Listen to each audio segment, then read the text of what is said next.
അല്ലെങ്കിൽ സർക്കാരിന്റെ വീഴ്ചകളും ഒക്കെ അതിൽ കാണാൻ കഴിയും. ശ്രീ ലിജു, ഒരു ബജറ്റ് കൂടി നമുക്ക് മുന്നിൽ നിൽക്കുകയാണ്. പൊതുവെ തട്ടുകേടൊന്നും ഇല്ലാത്തൊരു ബജറ്റ് എന്ന് കാണാൻ കഴിയും. പെട്ടെന്ന് ജനങ്ങളെ ദ്രോഹിക്കുന്ന യാതൊന്നും കാണാൻ കഴിയുന്നില്ല. പക്ഷേ ചോദ്യങ്ങൾ ഇതാണ്: ഇപ്പോൾ നൽകിയിരിക്കുന്ന വാഗ്ദാനങ്ങൾ പലതും വാഗ്ദാനങ്ങളായി നിലനിൽക്കുമോ എന്നുള്ള കാര്യം.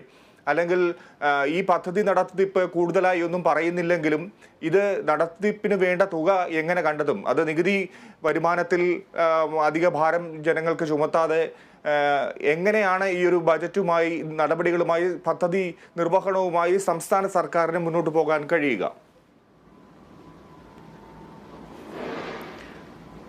നോക്കൂ, ഇവിടെ നിലവിലെ കേരള സർക്കാർ മുന്നോട്ട് വെച്ച ബഡ്ജറ്റ് ഒരുപക്ഷെ ഏറ്റവും ജനങ്ങൾക്ക് ഉപകാരപ്രദമാകുന്ന നിലയിലും വിവിധ മേഖലകളെ തട്ടിപ്പോകുന്ന അല്ലെങ്കിൽ വിവിധ മേഖലയെ ഉൾക്കൊള്ളിച്ചു പോകുന്ന നിലയിലേക്കാണ് ഈ ബഡ്ജറ്റ് അവതരിപ്പിച്ചിട്ടുള്ളത്. പക്ഷേ ഈ ബഡ്ജറ്റ് ഇതുവരെ പൊതുവിൽ നടന്ന എല്ലാ ചർച്ചകളിലും, ഈ ബഡ്ജറ്റ് അവതരണം കഴിഞ്ഞതിന് ശേഷം നടന്ന എല്ലാ മേഖലയിലും വലിയ അഭിപ്രായ പ്രകടനങ്ങൾ ഈ ബഡ്ജറ്റിനെ സംബന്ധിച്ച് ഉണ്ടാകുന്നുണ്ട് എന്നുള്ളതാണ്. അപ്പോൾ ഈ ബഡ്ജറ്റിനെ മോശമാണ് എന്ന് ഒരാൾക്ക് പോലും ചൂണ്ടിക്കാണിക്കാൻ കഴിയുന്നില്ല. കാരണം വിവിധ മേഖലകളെ ഇത് സ്പർശിച്ചിട്ടുണ്ട് എന്നുള്ളത് വസ്തുതയാണ്. ആ വസ്തുത മറച്ചു വെക്കാൻ വേണ്ടി കഴിയില്ല. ഇവിടെ നേരത്തെ കോൺഗ്രസിന്റെ പ്രതിനിധി പറയുന്നത് എല്ലായിടത്തും എത്തിയിട്ടില്ല, അല്ലെങ്കിൽ ഇതെങ്ങനെ നടപ്പിലാക്കാൻ വേണ്ടി കഴിയും. ഞങ്ങൾക്ക് പറയാനുള്ളത്, ഞങ്ങൾ അവതരിപ്പിച്ച ബഡ്ജറ്റ്, ഞങ്ങൾ കഴിഞ്ഞ കാലങ്ങളിൽ അവതരിപ്പിച്ച ബഡ്ജറ്റ് ഉൾപ്പെടെ ആ ബഡ്ജറ്റ് അവതരിപ്പിക്കുന്നത് നടപ്പിലാക്കാൻ കഴിയുമെന്നുള്ള ബോധ്യം ഞങ്ങൾക്കുണ്ട്. അത് നടപ്പിലാക്കിയിട്ടുമുണ്ട് എന്നുള്ള കാര്യത്തിൽ തർക്കമില്ല. അത് വരുന്ന ഘട്ടത്തിലൊക്കെ പരിശോധിച്ചാൽ മനസ്സിലാക്കാൻ വേണ്ടി കഴിയും. പിന്നെ അത് ഏതൊക്കെ മേഖലകളിൽ തട്ടിപ്പോകുന്നു എന്ന് നമുക്കൊന്ന് ഓട്ടിച്ചു നോക്കിയാൽ, ഞാൻ പെട്ടെന്ന് ഇടപെടുകയാണ് എന്ന് കരുതരുത്. ഈ ക്ഷേമ പെൻഷന്റെ കാര്യമൊക്കെ എന്താണ്, എന്തുദ്ദേശത്തിലാണ് ലിജു അങ്ങനെ പറയുന്നത്? ഞങ്ങൾ പറഞ്ഞതൊക്കെ നടപ്പാക്കിയിട്ടുണ്ട് എന്ന് പറയുമ്പോൾ ഈ ക്ഷേമ പെൻഷനും മറിയച്ചെടുത്തിയൊക്കെ നമ്മുടെ മുന്നിലേക്ക് വരികയാണ്. അതിലേക്കാണ് ഞാൻ വരുന്നത്. ക്ഷേമ പെൻഷനെ സംബന്ധിച്ച് ഉൾപ്പെടെയാണ് ഞാൻ വരുന്നത്. അതിലേക്കാണ് കടന്നു വരുന്നത്. ഇപ്പൊ ക്ഷേമ പെൻഷൻ, അത് ക്ഷേമ പെൻഷനെ മാത്രം വെച്ച് പറയുകയാണെങ്കിൽ, കേരളത്തിലെ ഇടതുപക്ഷ ഗവൺമെന്റ് അധികാരത്തിൽ വന്നതിന് ശേഷം ക്ഷേമ പെൻഷൻ ഉണ്ടായ വർധനവ് ചെറുതല്ല. അതിന്റെ തുക, ഇവിടെ UDF ഗവൺമെന്റ് ഭരിച്ചിരുന്ന സമയത്ത്, ഉമ്മൻചാണ്ടി ഭരിക്കുന്ന സമയത്ത് 18 മാസക്കാലത്തെ കുടിശ്ശികയുണ്ടായിരുന്നു. ആ പെൻഷന്റെ തുക എന്ന് പറയുന്നത് 600 രൂപയാണ്. ആ തുക കൊടുത്തിരുന്നത് 30 ലക്ഷം പേർക്ക് മാത്രമാണ്. പക്ഷെ ഇന്ന് കേരളത്തിലെ ഇടതുപക്ഷ ഗവൺമെന്റ് ഈ വർഷക്കാലയളവിൽ 60 ലക്ഷം ആളുകൾക്കാണ് പെൻഷൻ കൊടുക്കുന്നത്. ആ പെൻഷൻ 1600 രൂപയാക്കി കൊടുക്കുവാനും ഞങ്ങൾ തയ്യാറായി. ഇപ്പൊ ഏറ്റവും ഒടുവിൽ ഇവിടെ ഒരുപക്ഷെ ധനമന്ത്രി ഉൾപ്പെടെ പറയുകയുണ്ടായി, ഞങ്ങൾക്ക് 3 മാസക്കാലത്തെ കുടിശ്ശിക അതിനകത്ത് കിടപ്പുണ്ട്. ആ കുടിശ്ശിക കൊടുക്കാൻ ഇനി വരുന്ന ഘട്ടത്തിൽ ഞങ്ങൾ അത് കൊടുത്തു തീർക്കും. പക്ഷെ ഇവിടെ പെൻഷൻ വർദ്ധിപ്പിച്ചില്ല എന്നൊക്കെ കോൺഗ്രസിന്റെ പ്രതിനിധി പറയുകയുണ്ടായി. നിങ്ങൾ വർദ്ധിപ്പിച്ചില്ല എന്ന് മാത്രമല്ല, ഉണ്ടായിരുന്ന തുക പോലും കൊടുക്കാതെയാണ് നിങ്ങൾ ഇവിടെ നിന്നും ഇറങ്ങിപ്പോയത് എന്നുകൂടി ഓർക്കണം. പക്ഷെ ഈ ഗവൺമെന്റ് അങ്ങനെയല്ല. ഞങ്ങളുടെ ആഗ്രഹം ഞങ്ങൾ പറഞ്ഞു, 2500 എത്തിക്കുക എന്നത് തന്നെയാണ് ഞങ്ങളുടെ ആഗ്രഹം. ഞങ്ങൾ അതിലേക്ക് എത്തിക്കും. പക്ഷേ ഇവിടെ ഒരു സാമ്പത്തിക പ്രതിരോധം അല്ലെങ്കിൽ സാമ്പത്തിക ഉപരോധം BJPയുടെ കേന്ദ്ര ഗവൺമെന്റ് ഈ കേരളത്തിൽ കൊണ്ടുവന്നിട്ടുണ്ട് എന്നുള്ള കാര്യം തർക്കമില്ല. അല്ല, അതിൽ ഈ കോൺഗ്രസിന്റെ പ്രതിനിധിക്ക് എന്തെങ്കിലും അഭിപ്രായ വ്യത്യാസമുണ്ടോ? ഇന്നലെ നാം കണ്ടതാണ്, AICCയുടെ അധ്യക്ഷൻ മല്ലികാർജുൻ ഖാർഗെ വന്നിട്ട് പറഞ്ഞത് എന്താണ്? ഇവിടെ സംസ്ഥാനങ്ങളെ സാമ്പത്തികമായി ഞെരുക്കുന്നു എന്ന് അദ്ദേഹം അഭിപ്രായപ്പെട്ടതാണ്. ഇവിടത്തെ ഫെഡറലിസത്തെ തകർക്കുന്നു.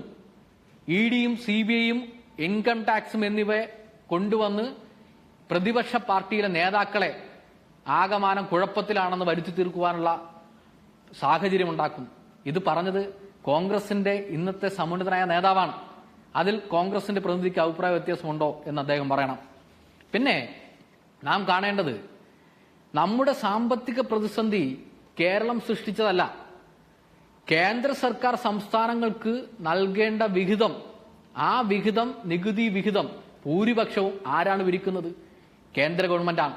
കേന്ദ്ര ഗവൺമെന്റ് കൊണ്ടുപോവുകയാണ്. കേരളത്തിന് കേന്ദ്രത്തിൽ നിന്നും ലഭിക്കേണ്ട വിഹിതം ലഭിക്കുന്നില്ല. ആ കുറവ് കിടക്കില്ല. നമ്മുടെ ഭരണഘടനയെ അനുശാസിക്കുന്ന രീതിയിൽ രൂപീകൃതമായതാണ് ഇവിടുത്തെ ധന കമ്മീഷൻ. നിർദ്ദേശിക്കുന്ന വിഹിതം പോലും നമുക്ക് ലഭിക്കുന്നില്ല.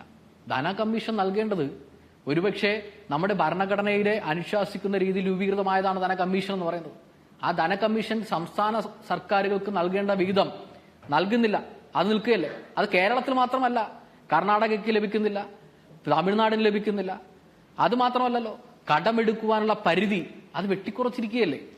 ഈ കടുത്ത പ്രതിസന്ധി മറികടക്കാൻ വരെ കേരളത്തിലെ ഗവൺമെന്റ് കൃത്യമായും റവന്യൂ വരുമാനവും റവന്യൂ നികുതിയും അത് വർദ്ധിപ്പിച്ചു. 23% വർദ്ധിപ്പിച്ചത് തനത് വരുമാനം. അത് കേരളത്തിലെ നേട്ടമായി കാണണ്ടേ? അതെങ്ങനെയാണ്? ഉൽപാദന മേഖലയിലും വാണിജ്യ മേഖലയിലും ഉണ്ടായ വലിയ ഉണർവിന്റെ ഭാഗമായിട്ടാണ് നികുതി വരുമാനം വർദ്ധിപ്പിച്ചത്. അങ്ങനെ കേരളം തനതായ നികുതി വരുമാനം ഉണ്ടാക്കിയതിൽ അതിൽ നിന്നാണ് ഇന്ന് യഥാർത്ഥത്തിൽ കേരളം മുന്നോട്ട് പോകാനുള്ള കുറച്ചെങ്കിലും ഇടപെടൽ മുന്നോട്ട് പോകുന്നത്. പക്ഷെ ഇവിടെ കേന്ദ്ര ഗവൺമെന്റ് നൽകേണ്ട വിഹിതം നൽകുന്നില്ല. ആ പ്രതിസന്ധി നിലനിൽക്കുകയാണ്. സ്വാഭാവികമായും കേരളത്തെ അതിൽ നിന്നും മറികടക്കാൻ കുറച്ചെങ്കിലും ബുദ്ധിമുട്ട് ഈ കേന്ദ്ര ഗവൺമെന്റിന്റെ ഭാഗത്തു നിന്നും ഉണ്ടാകുന്നു. 57,400 കോടി രൂപയാണ് കേരളത്തിൽ നൽകേണ്ടത്. അത് പല ഘട്ടങ്ങളിലായി നമ്മൾ ചർച്ച ചെയ്ത് ജനങ്ങളൊക്കെ അതിനെ സംബന്ധിച്ച് അഭിപ്രായം പറയുന്ന സാഹചര്യം ഉൾപ്പെടെ ഉണ്ടായി. അപ്പൊ അത് കാണാതെ പോകരുത്. ഇന്നിപ്പോ കേരളത്തിലെ ബഡ്ജറ്റ് ഏതെല്ലാം മേഖലകളിലൂടെയാണ് കടന്നുപോയത്?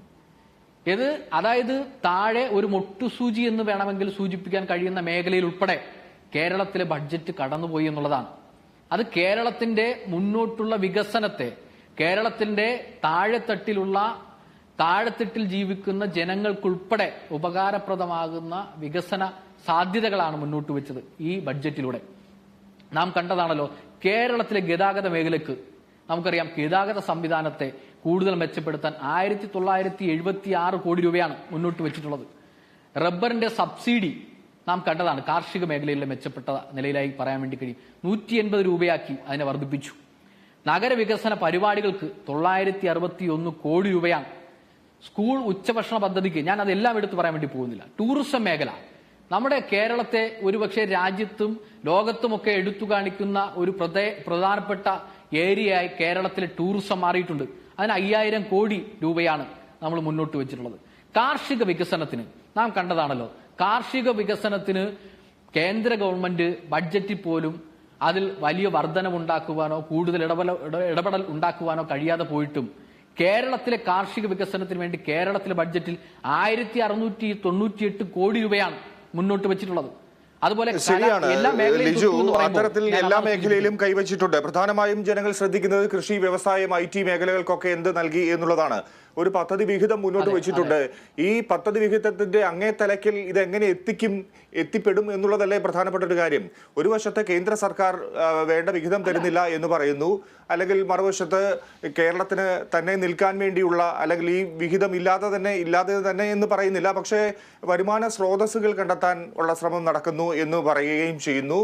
അങ്ങനെ നോക്കുമ്പോൾ ഈ പദ്ധതി വിഹിതം എവിടെ എത്തും? ഇത് വാഗ്ദാനങ്ങളിൽ ഒതുങ്ങുമോ എന്നുള്ള ഒരു സംശയമാണ് നിലനിൽക്കുന്നത്.